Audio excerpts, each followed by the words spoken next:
Fala, nação rubro-negra! Tudo bem com vocês? Meus amigos, minhas amigas, sejam muito bem-vindos de volta ao nosso canal aqui no YouTube Urubu na Zona. Bacana? Quero agradecer, em primeiro lugar, a galera que tá comentando, que tá se inscrevendo, que tá interagindo com a gente aqui no canal. Puxa, velho, vocês não têm noção do quanto que vocês me ajudam quando vocês interagem, quando vocês comentam, se inscrevem aqui no canal, quando vocês compartilham, velho. Muito obrigado a cada um de vocês de coração, tá bom? E você, meu amigo, minha amiga rubro-negra, ou não rubro-negra, que não é inscrito nesse canal, você tá esperando o quê, velho? Não paga nada, não dá trabalho nenhum, é super rápido, botãozão vermelho, aqui embaixo, ó. Você que tá no YouTube, clica aqui, se inscreve no canal, é rapidinho. Pra você não vai fazer diferença alguma, não vai dar trabalho nenhum. Mas pra mim vai ser uma ajuda enorme. Você não tem noção disso, tá bom?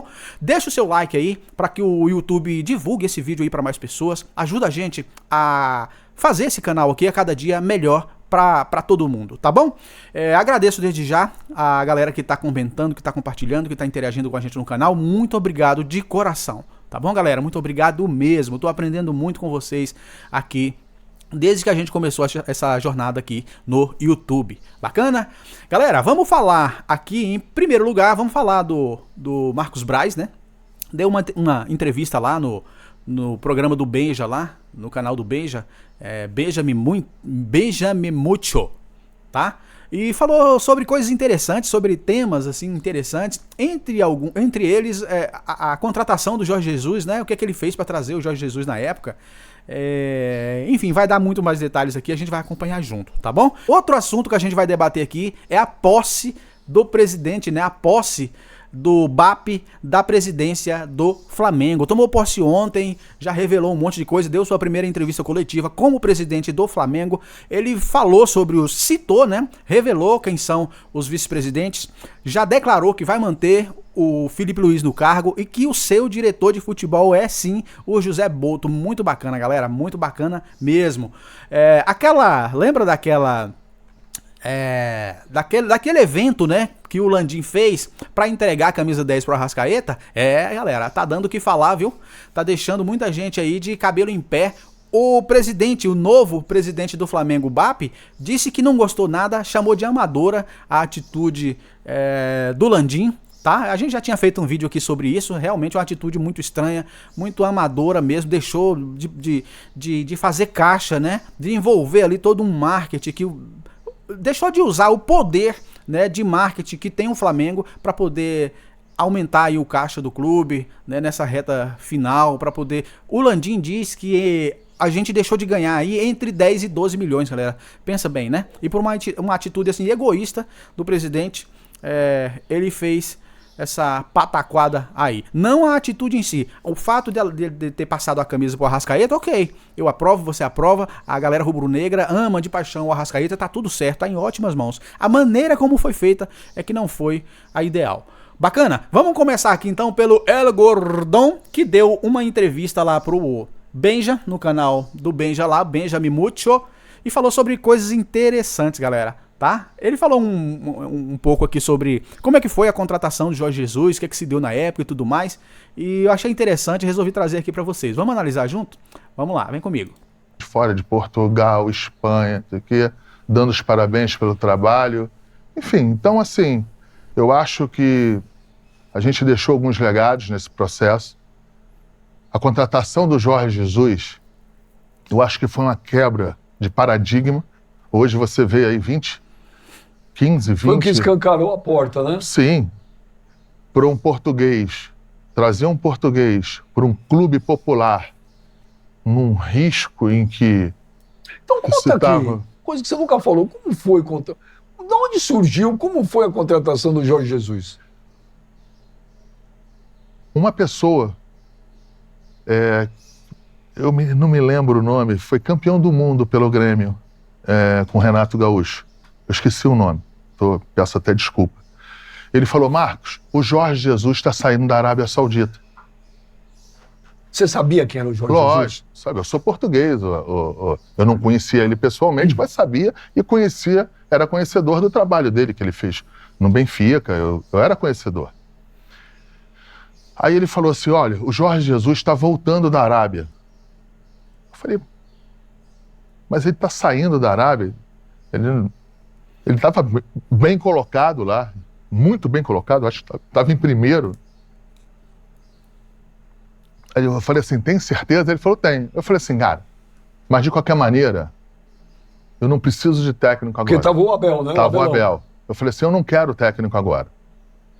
Tá aí, eu ainda tenho aí as finais do estadual, a gente estava na primeira fase da Libertadores, mas eu não sei se você se recorda, ia ter a parada para a Copa América. Sim, ia ficar uns 40 dias. Era uma parada muito extensa, então ia ter uma intertemporada. Caso, não só o Flamengo, qualquer clube quisesse fazer alguma mudança, a mudança tinha que ser feita ali, na hora que você pudesse ainda dar esse tempo para quem viesse trabalhar. Então, nesse primeiro momento, eu deixei quieto e fui para fazer a contratação, se não me engano, do Felipe Luiz. Quando eu estou lá, eu sei que o Jorge Jesus estava indo ver um jogo do Flamengo e Atlético Mineiro em Minas. Porque tinha um papo que ele podia ir pro Galo, né? Exatamente. Aí... Galera, isso aqui era realmente o papo que rolou, né? Foi realmente o papo que rolou na época. Eu me lembro de ter pensado nisso. Falei, puxa, esse português, cara, tá vindo da... A galera começou a comentar, né, sobre ele no Atlético e tudo mais. Saiu notícias aí de que ele tava meio que conversando com o Atlético. Eu falei, puxa vida, mano, você já pensou esse cara no Flamengo, né? Seria uma boa o Flamengo testar e tal. Só que eu não tinha muitas esperanças, né? Pra mim, eu já ia fechar lá. Tanto que deixou as galinhas lá meio que revoltadas, velho. Parece que eles entenderam assim como se o Flamengo tivesse dado um chapéu, né? Mas o Hélio Gordon aqui, galera, ele demonstrou habilidade pra conduzir a coisa, viu, velho? Saiu na frente, foi lá e buscou, correu atrás. Aliás, é isso. Se ele tiver que ir lá na casa do Caramunhão, ele vai lá e marca o almoço. O negócio dele é almoço. Marca almoço com o cara lá e aí, ó, come o cérebro do rapaz. Eu falei, então a saída dele da Arábia Saudita foi mais rápida que eu imaginava. Quando eu vi ele em Minas Gerais, vendo o jogo do Flamengo, o que eu fiz? Beija. Eu não queria falar com o Jorge logo de primeira, mas eu queria estancar uma possibilidade dele, numa tomada de decisão, confirmar a vinda dele, se possível, para algum time aqui. O que eu fiz? Eu ligo para uma pessoa e falo o seguinte: fala para o Jorge fazer o que quiser. Só peço um pedido a ele, que ele me ouça em Portugal. Não dá tempo de eu ir para o Brasil, eu não posso sair você estava na Espanha. Eu estava na Espanha. Então eu falei assim, só fala com ele para ele não tomar nenhuma decisão antes de conversar comigo. E eu tive o retorno que ele não iria fazer nada antes de falar comigo. Eu saio da Espanha e o Jorge ia voltar para Portugal. Eu pego o avião, marco um almoço com ele. O Jorge, quando chega do Brasil, vai direto almoçar comigo. Eu falei, ô Jorge... E você nunca tinha falado um oi na vida pro cara? Nunca tinha falado, mas conhecia ele. Sim. Eu conhecia ele. Eu falei, Jorge, vamos pro Brasil. Vamos treinar o Flamengo. Tem a tua cara, você vai ganhar lá. A gente vai ganhar lá. Sabes o que tá falando? Aquele jeito dele, né? Sabes o que tá falando? Eu falei, eu sei o que eu tô falando, Jorge. A gente estava no Hits, para ser mais exato. A gente estava num domingo no Hits. E eu falei, Jorge, o clube é assim, assim, assim, assim. E o Jorge tinha que tomar uma decisão também que, como tinha uma parte fiscal dele, porque como ele estava na Arábia Saudita, ele não podia ficar 180 dias. Se não me engano, era isso. Ele tinha que decidir se ele iria recolher tudo para trás, os impostos, porque senão ele teria que ficar mais um período fora.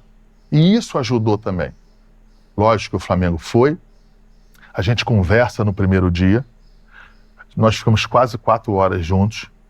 Expliquei como é que era, expliquei como é que estava a situação lá, o nível de investimento que a gente estava fazendo. Mas no começo ele estava assim, animado ou... Não, ele estava incrédulo. Ele não estava acreditando que a gente ia chegar ou nos números ou que iria ter um processo mesmo de convencimento. Foi o Pelaipe que falou para você do Jesus ou não? Não foi o Pelaipe. O Benja, né, galera, ele é muito amigo do Jorge Jesus também, né? A gente viu aí na época que... Naquela novela que o Jorge Jesus estava lá pra renovar, parece que estava querendo ir embora, parece que queria renovar, ficou aquela coisa, e a gente meio que ansioso pra aquela história se decidir, né? Jorge Jesus enrolou pra caramba, e no final das contas acabou indo embora. Naquele período ali, o Benja trazia sempre notícias, falava que ele encontrava o Jorge Jesus direto lá nas caminhadas dele lá, né? Que fazia as caminhadas lá e tal. E se encontrava ali com o Jorge e conversavam muito sobre isso, e, enfim, eles são realmente amigos, são realmente próximos aí, né? Então o Benja sabe muito do Jorge Jesus. Agora imagina só, cara, como que seria, né? Não, vamos assistir o vídeo, depois a gente comenta. Não foi o Pelaipe. Eu estava com o Pelaipe quando esta pessoa falou para mim lá atrás. O Pelaipe não conhecia e eu conhecia o Jorge Jesus. Pelo nome, pelo trabalho dele, apenas porque eu sou português, tenho dupla nacionalidade, ia sempre para Portugal, gosto de futebol. Então, assim, um dos pontos no primeiro momento, quando a gente entendeu, a gente começou a analisar a situação do Jorge, ele era um técnico muito polêmico, né? Um técnico de decisões fortes, de algumas brigas com jogadores. Ele saiu do Benfica para o Sporting. A torcida ficou no veneno. Foi uma ruptura grande. Depois ele teve um problema lá no Sporting, lá, não sei se vocês se lembram, em 2018, que a torcida do Sporting entrou lá. Teve um processo criminal enorme, porque, aterrorizaram lá dentro do CT. Enfim, e aí o Jorge começa a ver que dava para ir para o Brasil, compra o projeto, acredita no projeto, acredita na gente, e uma semana depois ele tá no Brasil. Chega no Brasil exatamente nessa intertemporada. Mas, ô Marquinhos, nessa época aí, o Abel Braga ficou puto, né? E é porque até alguém tinha falado para ele, estão contratando um treinador português, ele ficou bravo, não ficou? Sim, mas quando eu fui conversar a primeira vez com o Jorge, claro que eu não sabia qual era a posição do Jorge, qual era a situação do Jorge, se ele iria querer vir ou não iria querer vir. Mas você não estava contente com o trabalho do Abelão? A gente entendeu que mesmo com a classificação da Libertadores e mesmo com o campeonato estadual, a gente entendia que teria que trocar. Essa troca não era só em função do Jorge Jesus. Essa troca a gente entendeu antes. Você ia trocar o Abel mesmo se não fosse pelo Jorge Jesus? Iria trocar? Provavelmente, mas quando aparece o nome do Jorge Jesus, a gente precisa da celeridade. Porque o Jorge é um tipo de treinador que você não pode deixar muito pensar. Você não pode deixar ele pensar. E eu fiquei agoniando ele aqui. Vamos embora, tá na hora. Ele estava muito reticente? Não, ele estava ruminando a ideia. E natural isso. Ele nunca tinha saído de Portugal. A família queria que ele viesse para o Brasil? Não se opôs nada, só foi um fato novo na vida dele. O Jorge era o único, ou um dos poucos, grandes treinadores de Portugal que não tinha saído de Portugal. Diferente de Mourinho, de todos os outros que já tinham feito carreira fora. O Jorge sempre ficou em Portugal. Teve a passagem para a Arábia Saudita, mas assim, ele não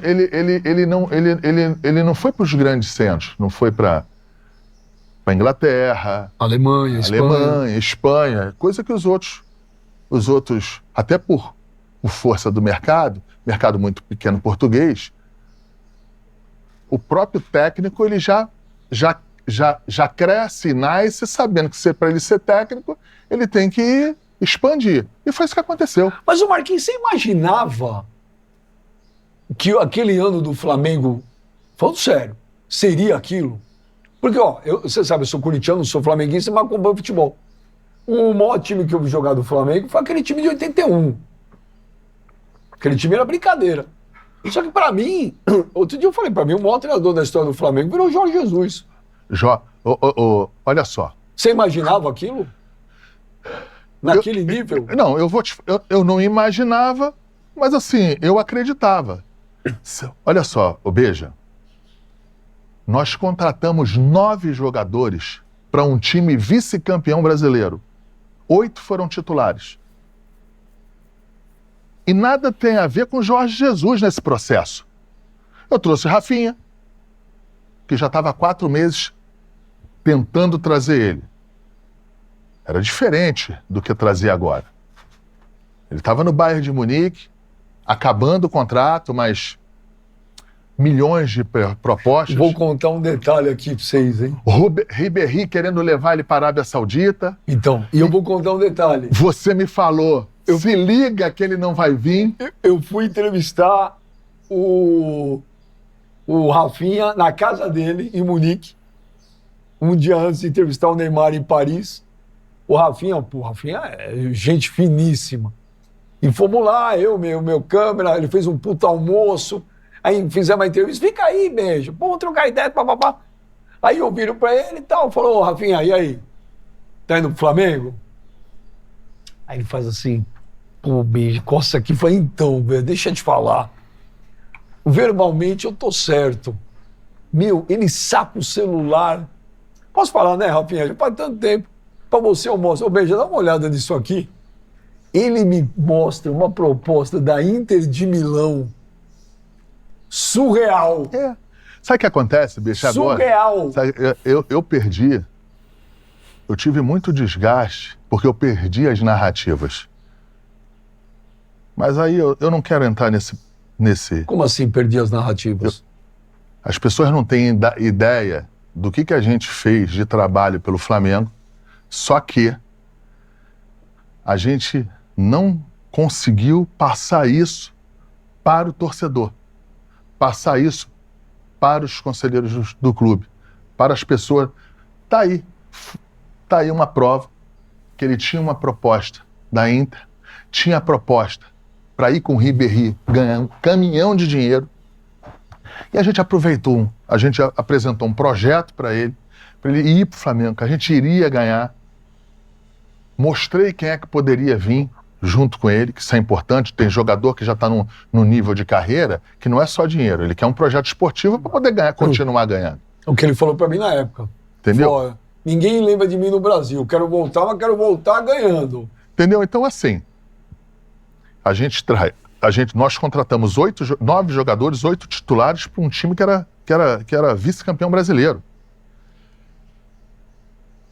E o Rafinha e o Jorge Jesus passou por isso aí. Quando o Jorge chegou, o time estava montado. Praticamente montado. Gabigol já estava lá. Bruno Henrique estava lá. Arrascaeta estava lá. Rafinha estava chegando, estava contratado. Felipe Luiz estava contratado. De onde surgiu o Pablo Mari, que ninguém conhecia? Foi os scouts do Flamengo. Foi os scouts do Flamengo. A gente estava monitorando ele. Ele era do Grupo City. Isso aí nos fez dar uma análise ainda maior.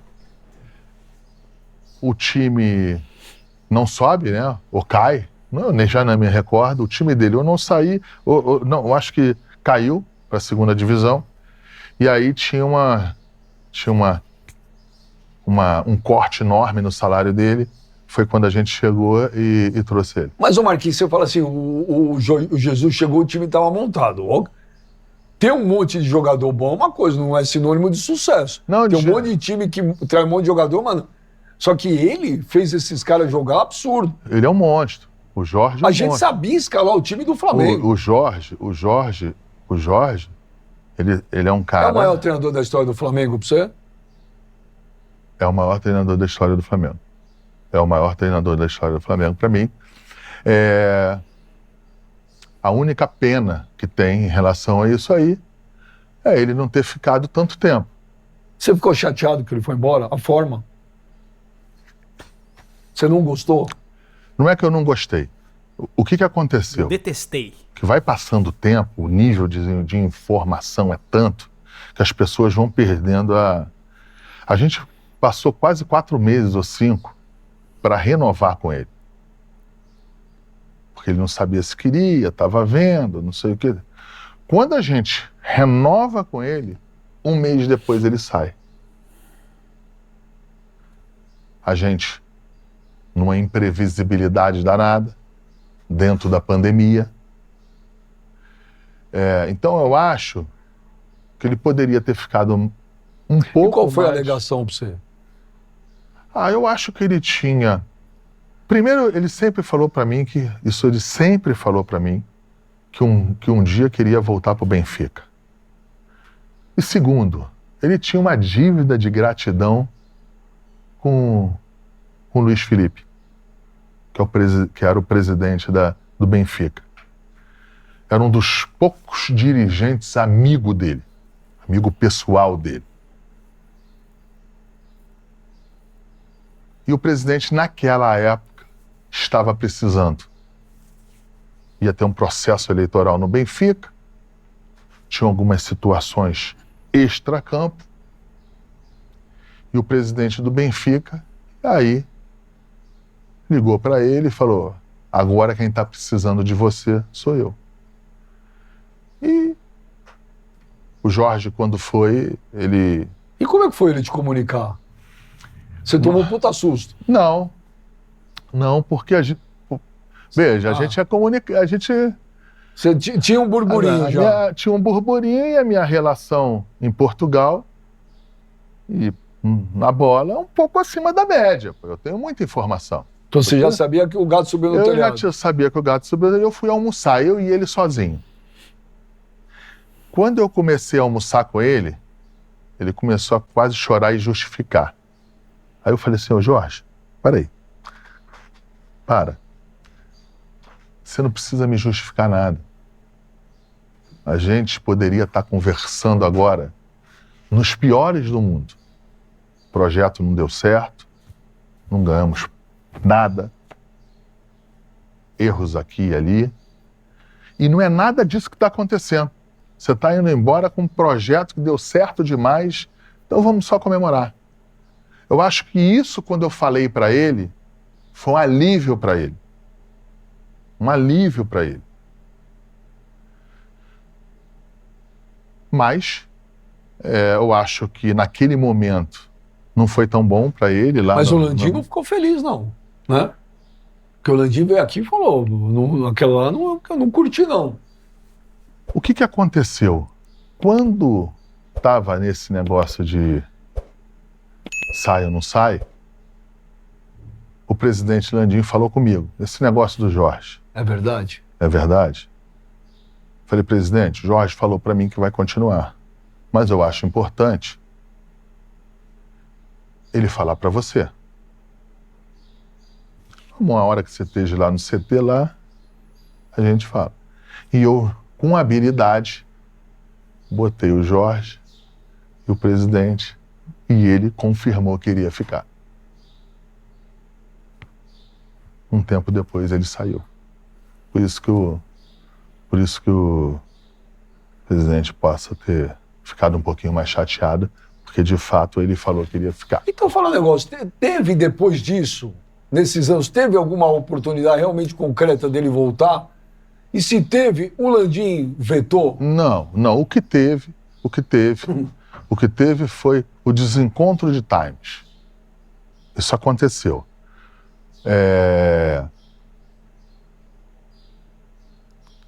Veja, quando você acha que eu iria pegar um avião aqui, isso aí eu não me recordo o ano, Foi o ano, eu acho que a gente, quando perdeu a Libertadores. Eu não me recordo o ano. Eu peguei o avião aqui e fui para Portugal para conversar com ele. Você acha que eu já não tinha adiantado muita coisa? Você acha que eu não tinha as pessoas que conhecem ele, me conhecem e que trouxeram ele no primeiro momento? Eu falei, vocês não vão me fazer me desgastar. Ele quer vir mesmo. E eu vou para lá. Assisto até um jogo do Benfica no Porto. Benfica perde de 3-0. Eu vou pro telão. Pô, os caras até fizeram um negócio. Pegaram uma imagem minha no começo do jogo. Eu rindo, conversando. Quando sai o terceiro gol, botam essa imagem. Parecia que eu estava rindo. Comemorando que agora ele vai cair para voltar. É cruel hoje em dia, essa parte digital aí. Mas você deu mole, né, El Gordon? Deu mole, não precisava ir no campo ali, né, velho? Não precisava ir no estádio pra assistir o jogo, né, velho? Tava ali, todo mundo sabia que ele tava em Portugal tentando conversar com o Jorge Jesus, tirar o Jorge Jesus do Benfica. Então não precisava estar lá dentro, né? Deu mole aí. Deu mole mesmo.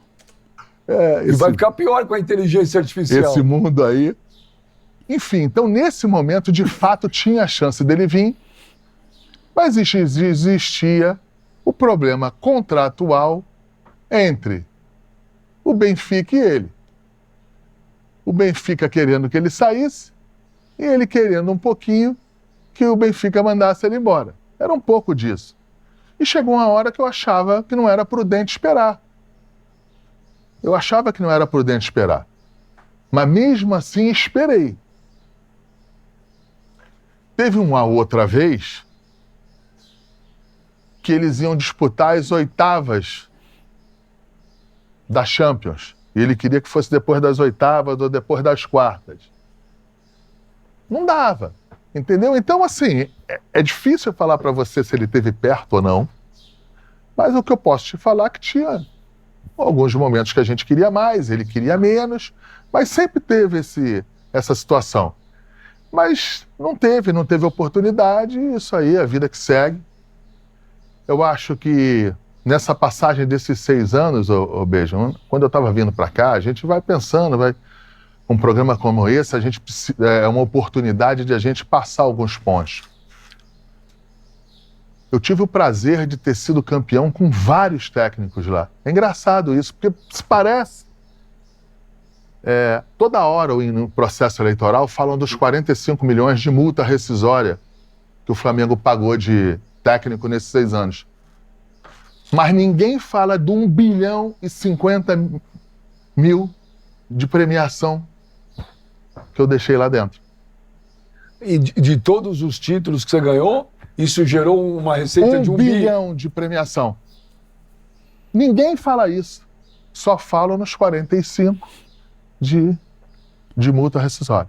Nós fomos campeões com Abel, fomos campeões com Jorge Jesus, fomos campeões com Rogério Ceni, fui campeão com Felipe Luiz, fui campeão da seleção com Dorival. Então a gente foi campeão com cinco técnicos diferentes. Galera, é assim, né? Bacana essa entrevista dele, falou um monte de coisa, puxou muito ali a sardinha pro lado dele, né? Avaliando num todo, assim, eu acho que a atuação como vice-presidente, a atuação da presidência em si, né, a Rodolfo Landim, foi positivo sim, é uma presidência que é vencedora, ninguém pode, foi um mandato vencedor, né? Ninguém pode tirar isso deles, né, galera? Errou demais, tá? Errou demais, até porque tinha muita margem para erro por ter muita grana. Então, não sei se isso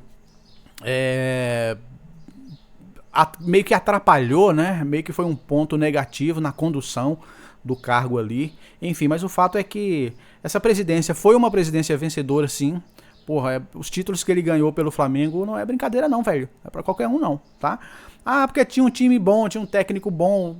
Porra, mas tudo isso foi proporcionado pela diretoria. Ela que trouxe os jogadores, ela que trouxe ela que tinha os scouts, né, para poder verificar, o Braz para correr atrás de contratações, presidente Landim para meter a caneta ali. Muitas atitudes erradas, mas muitos acertos também, tá bom? Eu, se tivesse que dar uma nota, eu daria um 7, vai, para essa presidência. Só não daria mais por conta do amadorismo que a gente já viu acontecer várias vezes. O que eu consegui captar aqui é que no caso do Jorge Jesus, ele não voltou posteriormente, porque faltou um pouquinho realmente de vontade, né, de lado a lado, tanto da parte da diretoria quanto do Jorge Jesus também. Acho que pelo desgaste que já havia acontecido, né, um pouco antes aí, naquela época lá, eles não foi declarado, mas o Landim ficou bastante chateado, a gente sabe disso, e um pouco daquela vaidade, né, pela maneira como o Jorge Jesus havia saído, o Landim não quis, não se esforçou muito para trazer o Mister, né, galera? E o Mister também estava meio preocupado com a situação no Benfica e tal. Faltou falar assim, não, eu quero ir pro Flamengo e tal. E eu me lembro que ele não fez isso, tá? Os repórteres, os jornalistas perguntavam para ele direto se ele queria ir pro Flamengo, se ele queria ir pro Benfica, ou se ele queria sair do Benfica, se ele renovaria com o Flamengo, e ele nunca deixava nada claro. Ele nunca deixou nada claro. Isso a gente tem que dizer assim, faltou vontade, faltou habilidade da diretoria, sim. Foi um pouco da vaidade que atrapalhou, foi. Mas faltou um pouco também de vontade, né, da parte do Jorge Jesus para meter o pé na porta e falar, vou pro Flamengo. Faltou isso aí. Tá bom? Se ele tivesse exposto a vontade dele naquele momento ali, não, eu quero sair, quero ir pro Flamengo, quero voltar pro Flamengo, aí as coisas poderiam ter tomado outro rumo aí. Beleza? Mudando de assunto aqui, galera, o novo presidente, né, do Flamengo tomou posse, tá? O Luiz Eduardo Batista, o BAP, tomou posse ontem num evento aí bem bacana lá na Gávea. Anunciou aí os seus vice-presidentes, né? O pessoal que vai fazer parte da equipe dele, que vai conduzir o Flamengo daqui pra frente. Tem até vou até colocar pra vocês aqui, uma matéria. Deixa eu voltar aqui. Uma matéria lá do GE, né? Sobre a posse. Vamos repercutir ela aqui, vamos comentar um pouco, ó. BAP toma posse como presidente do Flamengo e nomeia 14 vice-presidentes. O empresário assumirá a gestão do clube no dia 1º de janeiro de 2025. Luiz Eduardo Batista, o BAP, foi empossado presidente do Flamengo na noite desta quarta-feira em solenidade na Gávea, em que nomeou os 14 vice-presidentes da sua gestão. Seu mandato começará no dia 1º de janeiro de 2025, com término em 31 de dezembro de 2027. 3 anos no comando aí, né? BAP já começou a se dedicar ao planejamento rubro-negro para 2025 e nesta quinta-feira, após a posse, começará oficialmente a tratar do processo de transição com a diretoria do Rodolfo Landim, que passou simbolicamente o bastão para o vencedor. A partir de agora, né, galera? Acabou, né? A partir de agora é que ele vai conhecer os contratos, vai conhecer as dívidas, realmente o valor, né, real das dívidas, os documentos ali, as minutas, enfim, os inventários, enfim, vai tomar conhecimento realmente, né? Ele e a sua equipe vai tomar conhecimento da posição realmente que se encontra o Flamengo, da situação financeira, né, dos compromissos que o Flamengo tem, para depois até poder divulgar, né, elaborar o orçamento, né, que o Flamengo vai ter para esse ano aí, para essa temporada de 2025, né? Então a partir de agora começa a acontecer essas coisas, contratações. Agora sim, a partir de agora a gente pode trazer aqui, se surgir alguma coisa, algum boato, alguma coisa ventilada no sentido de contratações, a gente vai trazer para vocês aqui no canal, porque agora já faz sentido a gente trazer esse tipo de coisa, porque é a própria presidência falando, né? Até no caso do Richarlison também. O que aconteceu depois, descobriu-se depois que quem havia feito essa proposta lá, procurado o Richarlison e tal, foi a antiga presidência, agora a gente já pode falar assim, né?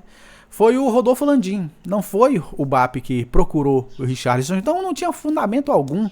Quase que ele faz uma contratação absurda, caríssima, no finalzinho do mandato, faltando 2 dias para poder sair, galera.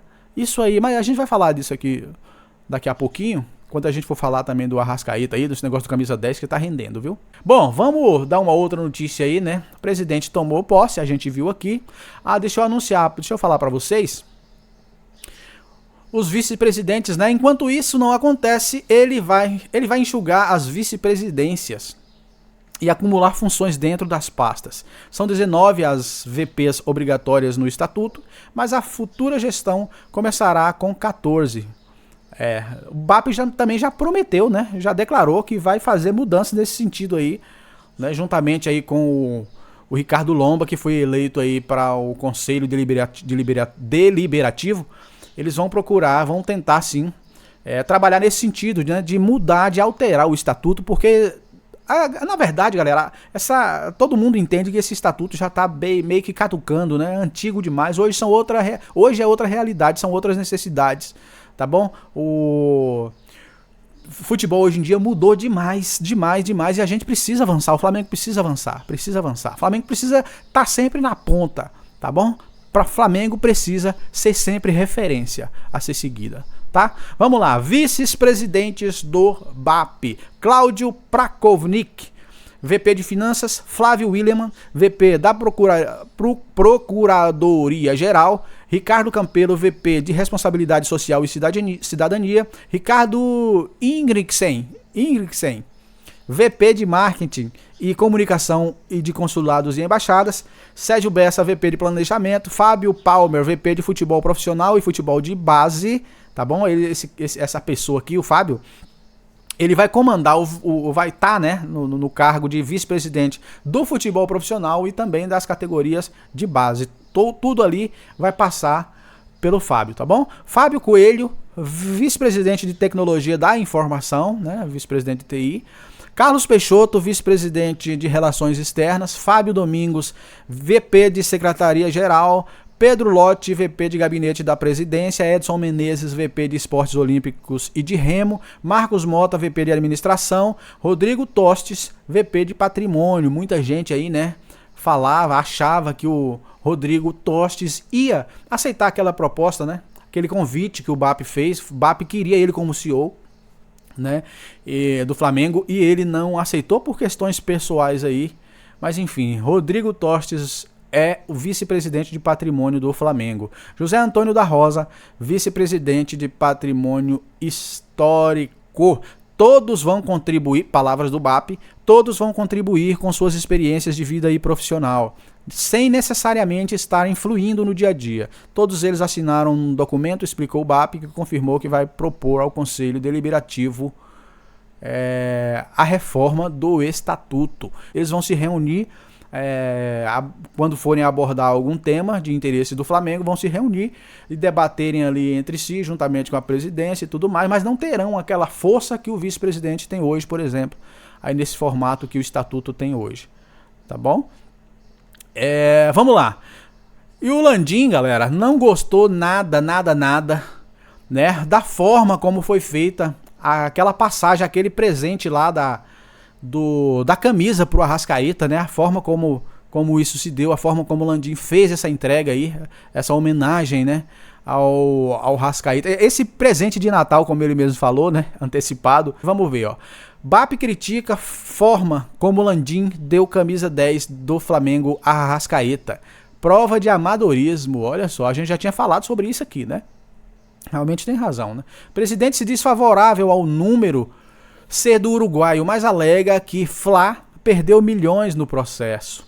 Verdade. O presente da camisa 10 do Flamengo para Arrascaeta a partir de 2025, feito após a eleição, causou incômodo na nova diretoria do Flamengo. Nesta quarta-feira, dia da primeira entrevista de Luiz Eduardo Batista, o BAP, como novo presidente rubro-negro, o mandatário disse que sempre defendeu o uruguaio de ser o dono do número eternizado por Zico, mas criticou a forma como Rodolfo Landim conduziu o processo. Há 2 anos eu trouxe essa ideia para o presidente. A camisa 10 tem que ser do Arrascaeta. Ele dizia, está cedo, o Diego vai ficar muito com a gente. Eu dizia, quando a gente der para o Arrascaeta, devemos comprar 1 milhão de camisas e colocar o número 10 e o nome de Arrascaeta. 2 anos depois, a gente deu a camisa 10 para o Arrascaeta e não tem tamanho G, não tem número 10, não tem nome do Arrascaeta e as lojas não estavam nem sabendo. O Flamengo deixou de ganhar 10 a 12 milhões sem fazer isso. Fazer dessa forma é uma prova do amadorismo, é queimar dinheiro. A gente já falou muito sobre isso aqui também em outro vídeo, nesse presente aí pro Arrascaeta. Realmente o presidente aqui tá coberto de razão.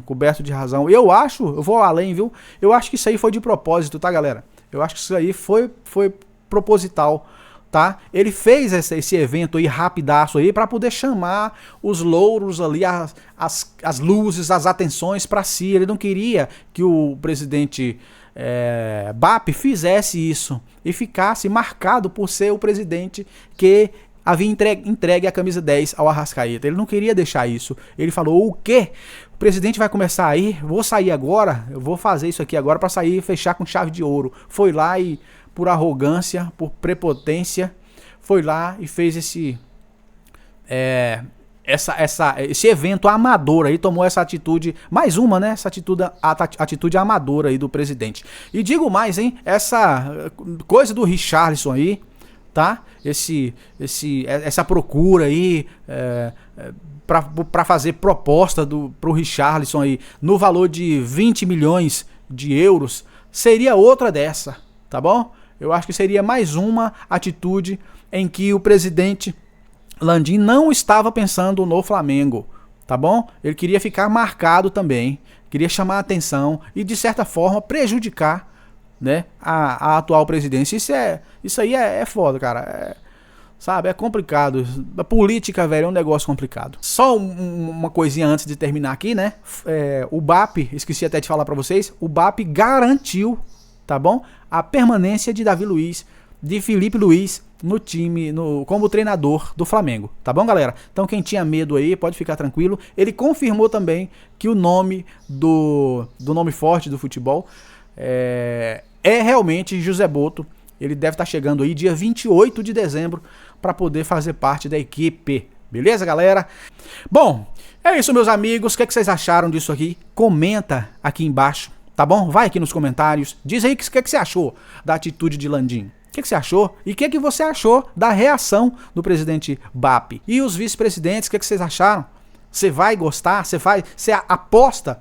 Você crê que essa galera vai conseguir mudar o patamar, elevar o patamar do Flamengo? Deixa aqui pra mim nos comentários. Se você não é inscrito, aqui no canal, se inscreve, tá bom? Isso ajuda demais aqui no trabalho da gente. Deixa o seu like para o YouTube entregar esse vídeo para mais pessoas, tá bom? Eu quero te agradecer do fundo do coração, galera. Você que comenta aqui, você que é inscrito, você que tá aqui sempre fazendo esse programa, esse canal aqui com a gente, tá bom? Meu muito obrigado de coração. Então é isso, meus amigos. Agradeço a cada um de vocês. Um beijo no coração de cada um de vocês.